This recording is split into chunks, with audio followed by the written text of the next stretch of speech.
Ya itu tadi sobat madrasah perbincangan kita bersama Kak Tresa. Terima kasih kalian masih menyimak ya obrolan saya bersama Kak Tresa tadi ya. Tadi kita sudah mulai dengan ternyata Kak Tresa tuh ya seorang sarjana pemerintahan tapi dia bisa cinta dunia penyiaran karena dia punya hobi membaca dan lain sebagainya.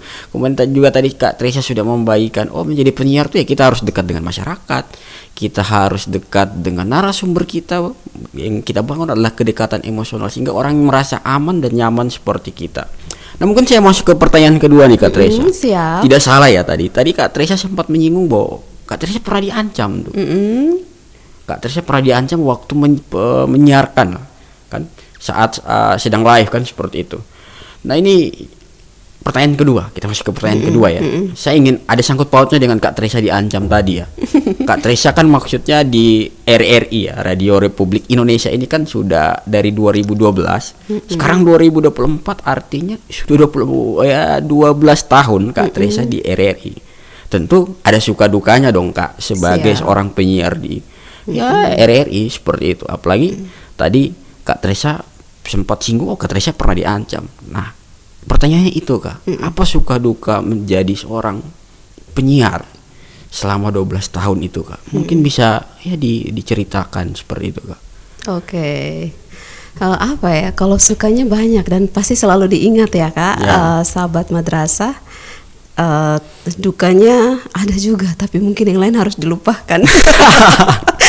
Biar semangat terus gitu ya. Tapi kalau ingat-ingat nanti jadi penghambat begitu. Ya, saya mulai dari dukanya dulu atau sukanya dulu nih Kak? Bebas, biasa Kak Tresa maksudnya tipe orang yang melankolis atau tipe orang yang seperti apa? Kalau saya biasanya orang tanya suka duka, saya kan orangnya yang tidak mau terlalu sedih lah. Jadi saya bicara yang sukanya, yang bahagia bagian. Kalau Kak Tresa tipe orang yang bagaimana saya tidak tahu, jadi bebas saja Kak. Terima kasih sudah jadi teladan ya. Saya memilih seperti apa yang Kakak lakukan. Jadi ya yang sukanya saja dulu, yang pastinya yang pertama bersyukur karena kita bisa memiliki profesi ini, jadi hidup kita sudah teratur, artinya bangun pagi pas hari kerja kita sudah tahu hari ini kita akan buat apa, otomatis langsung ke kantor ya langsung menyiar, dan itu sukanya. Dan ya kita banyak mengenal orang lain, kita punya banyak kenalan begitu, apalagi misalkan kalau di RRI itu ya semua orang seperti apapun dengan status profesi mereka, keadaan mereka, kita bisa mengenal mereka, kita bisa dapatkan sesuatu dari mereka juga, yang pastinya banyak pelajaran lah, pelajaran tentang kehidupan yang bisa kita peroleh dari setiap narasumber kita. Karena kalau dengan narasumber itu kan sudah otomatis tidak hanya ketika dia hadir untuk membagikan sesuatu tentang topik perbincangan kita, tetapi pastikan kalau di off-nya kita kerja di mana atau misalkan ini seperti apa, jadi pasti ada sharing 1-2 menit, pasti kita sharing, dan sebagai persahabatan, perkenalan begitu, sudah otomatis kita dapat inspirasi dari orang-orang yang kita jumpai. Dan ya senang saja, apalagi kalau perempuan toh Kakak, sahabat madrasah kan dibilang kalau perempuan itu kan punya stok kata-kata yang begitu banyak. Nah saya sebagai seorang wanita, sebagai seorang ibu juga karena sudah berkeluarga, sudah punya anak, syukur 2 anak begitu. Jadi ya stok kata-kata saya habiskan saat siaran, jadi pulang tidak ada lagi masalah-masalah. Mungkin kalau mau omong juga ada batasan-batasan. Jadi kalau kata-kata yang mungkin secara negatif mau dikeluarkan itu sudah dibatasi karena sudah habis saat di kantor.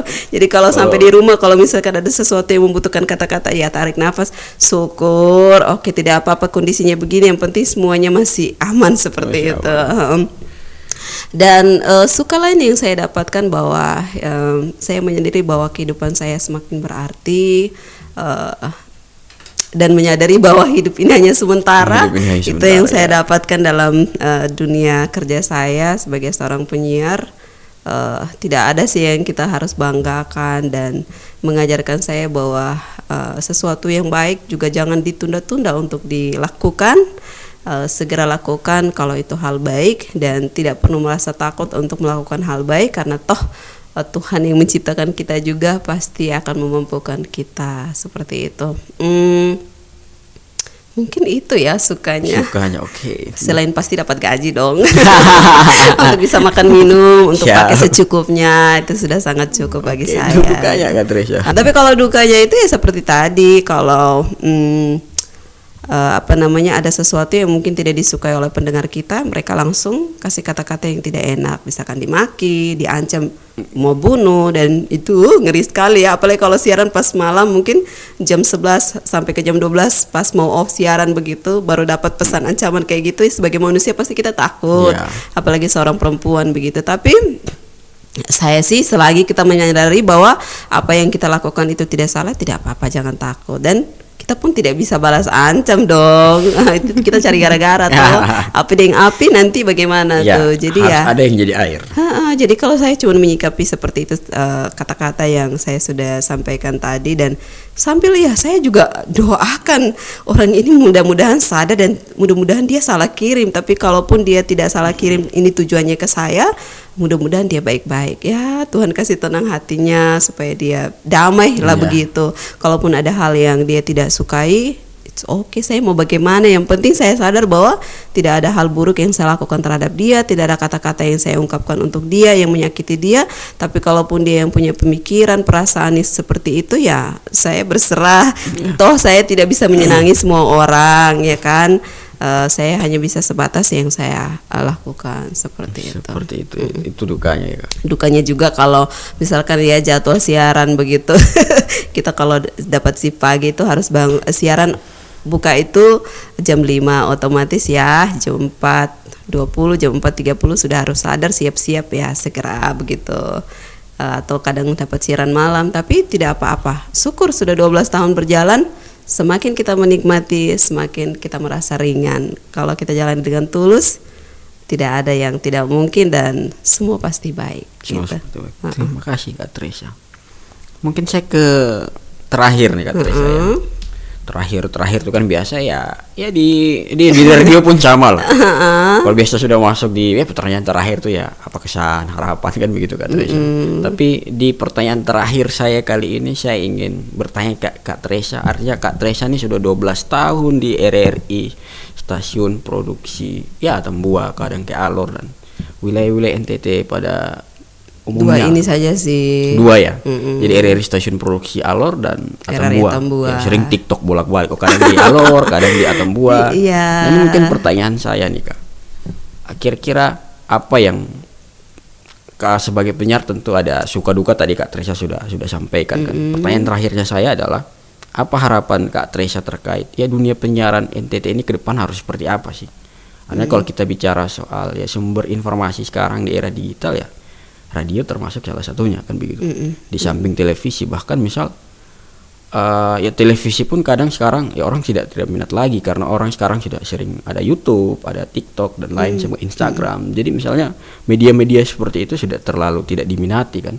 Orang mungkin punya sumber internet, dia nontonnya yang pasti-pasti nih. Nah kira-kira dari hal-hal itulah apa yang ingin Kak Tresya sampaikan soal ya pengembangan dunia penyiaran di NTT lah. Saya tidak mau bicara secara keseluruhan soal Indonesia. Kita bicara NTT saja nih Kak Tresya. Mungkin bisa dijelaskan, diceritakan, diberi masukan atau apa seperti itu. Iya, kalau dari saya sih mungkin tidak besar-besar ya. Kalau masing-masing perusahaan penyiaran begitu ya, atau juga masing-masing komunitas yang ada membentuk sebuah komunitas penyiaran begitu, ya tergantung dari masing-masing mendirikan komunitas penyiaran itu untuk apa tujuannya. Saya pikir masing-masing pasti tahu seperti itu. Hanya ya dengan tantangan yang berbeda-beda tentunya, konsistenkah kita membangun komunitas penyiaran itu atau sesuatu yang kita serukan lewat komunitas tersebut tentunya. Misalkan Podcastman ini tujuan berdirinya itu apa sih? Oke, untuk memberikan inovatif, inspiratif dan edukatif. Ya masing-masing dengan pengembangannya saja sih. Kalau misalkan kita di RRI ya sesuai dengan program acara yang memang kita juga kajiannya lewat kebutuhan pendengar, kebutuhan masyarakat, kita menjawab lewat setiap program kita yang ada. Nah, kalau terlepas dari itu ya, kalau sebagai penyiar secara pribadi sih lakukan sesuai aturan yang berlaku. Aturan yang berlaku dari RRI seperti itu. Ya, sesuai ketentuannya. Misalkan kalau acara wawasan perempuan ya acara isinya seperti itu, atau misalkan acara anak kita harus bisa memberikan apa yang anak punya seperti itu, apa yang edukasi yang baik kepada anak-anak begitu. berikannya tepat seperti itu ya, tidak di luar jalur itu. Ada pembahasan-pembahasan yang sensitif kan, tidak bisa kita bicarakan kebutuhan orang dewasa di anak-anak. Tapi kalaupun ada, ya itu penyampainya harus seperti apa, kemasan acaranya harus seperti apa, disesuaikan kembali seperti itu. Dan saya pikir saya cuma mau mengajak saja untuk semua yang terlibat dalam sebuah dunia penyiaran, baik itu media radio ataupun televisi ataupun juga yang lewat media cetak itu kan juga kita bersuara ya. Menyiarkan kebaikan lewat tulisan seperti itu ya. Jangan pernah lelah untuk kita semuanya. Yang penting ketika kita menyampaikan itu benar, itu sesuai fakta, mari tetap kita serukan kebaikan, serukan kebenaran, karena di luar sana banyak orang yang membutuhkan kita. Mungkin saja dengan hal-hal kecil yang kita lakukan, yang kita sampaikan itu juga bisa membantu orang-orang yang mungkin masih terisolasi dari informasi dan lain sebagainya, yang mereka juga bisa bangkit bahwa inilah dunia kita semakin berkembang luar biasa. Dan kalau lewat media yang kita punya, kita memproteksi juga, karena kalau masing-masing cari informasi lewat internet, belum tentu dijamin semua itu adalah benar fakta. Kadang-kadang hoax paling banyak termakan begitu ya itu, dan kita juga tidak salah menggunakan teknologi yang ada saat ini. So semangat buat kita. Kakak juga semangat. Sekali lagi semangat bertanya-tanya. Selalu semangat ya Kak Tresha. Dan jangan lupa siap suatu waktu nanti kakak juga pasti akan ditanya-tanya juga seperti hari ini. Saya akhirnya ada di posisi saya ditanya-tanya, padahal biasanya kalau tanya-tanya enak ya. Kalau kita pikir jawaban agak susah. Kalau kita tanya enak saja kita tanya. Tapi ketika kita yang ditanya, apa yang saya harus jawab? Masalahnya yang saya jawab ditonton banyak orang kan. Jangan sampai ketika saya tanya ini yang jawaban saya tidak nyambung kan begitu. Makanya kalau bertanya-tanya tadi enak ya Kak. Tapi kalau ketika menjawab pertanyaan, waduh sangat kewalahan kita dalam menjawab pertanyaan. Nah itu dia, makanya trik saya sayang sama narasumber saya tidak mau narasumber saya kewalahan. Iya.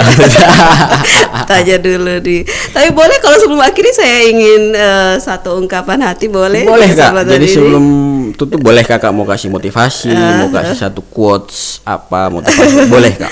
Sesi ini sepenuhnya anggap saja di Mat Alor Podcast ini adalah RRI stasiun produksi Alor maupun Atamo. Jadi anggap saja studio kita yang sederhana ini sama halnya kayak RRI. Jadi silahkan Kak mau kasih motivasi, quotes atau apapun, sangat dipersilahkan. Oke, baik, terima kasih Kak. Terima kasih sahabat madrasah yang pastinya lewat podcast Aman yang sangat luar biasa ini. Sekali lagi terima kasih banyak, dan dari hati yang paling tulus ingin saya ucapkan kepada para pendengar saya yang luar biasa, yang tidak dapat saya sebutkan satu persatu, bahkan mungkin saya juga tidak bisa menghafal ya, karena terkadang gabungnya itu pasti memakai nama asli ataupun nama udara. Saya mau bilang bahwa kalianlah alasan saya menjadi seorang penyiar, karena tanpa kalian saya tidak bisa disebut sebagai seorang penyiar. Kita tidak bisa bertemu muka mungkin, kita tidak saling berkenalan, tapi saya sangat berterima kasih karena kalianlah jadi semangat saya ketika bangun pagi hari ataupun kapanpun waktu itu saya harus melaksanakan tugas saya dengan sukacita, dengan satu kekuatan bahwa hari ini saya akan menyiar, dan saya tahu bahwa para pendengar saya sudah menanti saya di sana, dan dengan kesederhanaan saya mudah-mudahan itu tidak ya itu bisa membuat kalian semuanya nyaman, bahagia, semangat untuk kita semuanya. Hidup hanya sementara. Kita hanya bisa berbagi dengan cara seperti ini. Sapaan itu adalah satu kekuatan yang luar biasa, apalagi ketika kalian menyapa dengan sebuah kalimat. Saya yakin bahwa itulah doa terbaik yang kalian berikan buat saya, dan sama juga doa terbaik dari saya untuk kalian semuanya. Terima kasih banyak untuk kalian semua yang ada di luar sana, yang pastinya saling memberi arti untuk kita semuanya. Nah, secara khusus spesial untuk podcast Man Alor yang sangat saya banggakan juga. Pokoknya luar biasa sekali semangatnya. Semoga kedepannya lebih maju lagi. Bapak Kepala juga di sini untuk tim di podcast Man juga semakin terbaik. Terima kasih untuk kerendahan hati kalian. Kalian bisa menerima siapa saja di sini. Itu dari situ saya bisa menilai bahwa podcast Man bisa menerima siapa saja yang tentunya mau sama-sama untuk membangun, mau sama-sama untuk berbagi hal-hal baik. Tidak ada saya ingat Bapak Kepala tuh bilang saya bukan Superman. kita masih butuh orang lain untuk ada bersama kita, dan kita juga harus membuka diri bagi orang lain untuk sama-sama kita maju. Itu saja mungkin dari Kak. saya. Terima kasih Kak Tresha, sangat-sangat luar biasa, sangat-sangat memotivasi dan ya tentunya menginspirasi lah. Ya, tapi mohon maaf juga kalau ada salah-salah kata di podcast Man kali ini. Kita saling belajar satu dengan yang lain. Saya di sini hanya bisa belajar dari pengalaman yang saya punya, dan tidak lebih sih, masih banyak belajar lagi dan belajar lagi dari semuanya yang Siap, pastinya. Kak Tresha. Oke Itu deh. saja Kak Tresha. Ya itu sobat madrasah sekalian dimanapun kalian berada, obrolan kita dengan Kak Tresha Manhya tadi, seorang penyiar yang ya sudah melalang buana lah di dunia penyiaran, sudah 12 tahun ya tadi. Dari tahun 2012 sampai sekarang 2024. Doakan ya, semoga masih terus berlanjut. Semoga dia masih terus berlanjut menjadi seorang penyiar seperti itu, karena ya sangat memotivasi lah Kak Tresha nih dan menginspirasi seperti itu. Sekali lagi sebelum kita tutup, saya mau mengucapkan terima kasih banyak Kak Tresha. Siap. Sudah hadir di studio kita, Man Alor Podcast. Studio kita ini namanya Studio Ababil Kak Tresha. Studio Ababil Studio artinya? Ababil. Jadi Ababil ini diambil dari salah satu burung lah kira-kira. Burung waktu perang K seperti itu. Burung dia melemparkan batu lah, kira-kira seperti itu kisahnya. Jadi itulah diambil nama Studio Ababil seperti itu Kak. Jadi saya mau mengucapkan saja terima kasih sudah hadir dan berbagi bahwa apa yang Kak Tresha sampaikan tadi betul. Jadi kami ya Man Alor Podcast lah, atau misalnya kelembagaan Man secara keseluruhan, itu kami ini diajarkan untuk selalu inklusif atau terbuka pada siapapun. Itu yang tertuang dalam spirit Kementerian Agama, yaitu moderasi beragama seperti itu. Jadi ya sama siapapun kita terbuka, karena pada sejatinya adalah kita manusia yang sama diciptakan oleh Tuhan seperti itu Kak. Itu saya sekali lagi saya ucapkan terima kasih banyak sudah berbagi. Kiranya apa yang kita obrolkan tadi ini memberikan manfaat untuk semua orang yang menonton seperti itu Kak Tresha. Amin. Oke, baik sobat madrasah sekalian dimanapun kalian berada, itu tadi sedikit obrolan saya bersama Kak Tresha, seorang penyiar di Radio Republik Indonesia. Kiranya bermanfaat. Sebelum saya tutup, saya ingin bilang bahwa di zaman yang terus berubah, di zaman teknologi, era digital hari ini, orang-orang yang terus berbenah, orang-orang yang terus mengupgrade dirilah yang akan terus eksis dan bertahan seperti itu. Dan orang-orang yang merasa dirinya sudah pintar, merasa cukup dengan apa yang dia punya, maka dia akan tergerus atau hilang dari peradaban seperti itu. Sekian dari saya pamit undur diri. Wassalamualaikum warahmatullahi wabarakatuh.